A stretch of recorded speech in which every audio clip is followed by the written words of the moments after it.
الحمد لله رب العالمين والصلاة والسلام على رسوله محمد وآله وصحبه أجمعين. أما بعد، أعوذ بالله من الشيطان الرجيم. بسم الله الرحمن الرحيم. أفلم ينظروا إلى السماء فوقهم كيف بنيناها وزيناها وما لها من فروج.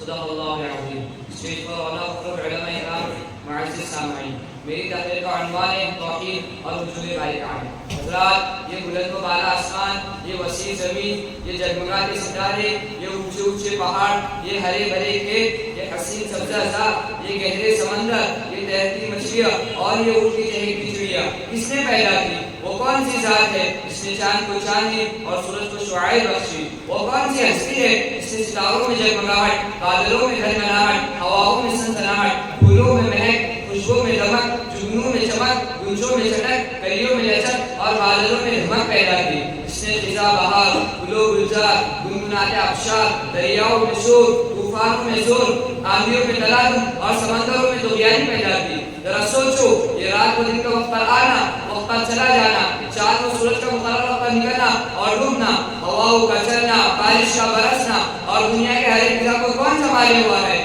وہ کون سی ذات ہے جو یہ نظام چلا رہا ہے؟ وہ ذات اللہ تعالیٰ کی ذات ہے. سنو اور غور سے سنو.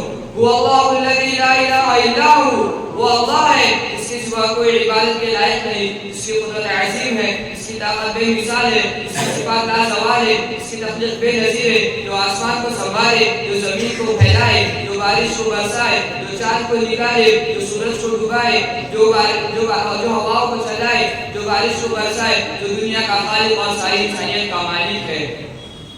اللہ وہ اللہ ہے جو اللہ ہے جو دنیا کے پانی کے خطرے کو بھی آگ میں بدل دیتا ہے، کبھی انار میں تبدیل کر دیتا ہے. کیا طاقت ہے اس ذات کی، کیا عظمت والا وہ شہنشاہ ہے. کیا لکڑی کڑوی، پتے کڑوے اور چھوٹی چھوٹی ڈالیوں اور شاخوں پر انار کو لٹکا دیا. اس کا چھلکا کڑوا، اس کے اوپر سارا کڑوا، لیکن جب اس کو چیرا تو ہمیں ایک جہاں نظر آیا. دانوں کو دیکھا تو موتی جیسی چمکتی نظر آئی. وہ کون ذات ہے جو ان دانوں کو گڑ گڑ کر بناتا اور سفید و سرخی دے کر ایک پردے میں لپیٹ کر دانا دانا جدا کر کے کہتا ہے، بول میرے بندے، کون ہے خالق، کون ہے خالق؟ ھذا خلق اللہ فارونی ماذا خلق الذین من دونہ. یہ ہے تمہارے رب کی کائنات، یہ ہے تمہارے رب کا کارخانہ. بتاؤ تمہارے رب کے سوا اور کوئی بھی ہے جو یہ سب کچھ بنا کر دکھا دے؟ چمک تیری عیا بجلی میں، آتش میں، شرارے میں، جھلک تیری ہویدا چاند میں، سورج میں، تارے میں. محترم سامعین، جب ہمیں یہ بات سمجھ میں آ گئی تو یہ بھی سمجھ لینا چاہیے کہ عبادت کے خدا کے سوا کوئی نہیں. یہ پیشانی اگر جھکے گی تو صرف خدا جل جلالہ کے آگے، یہ سر اگر خم ہوگا تو صرف اللہ رب العالمین کے سامنے.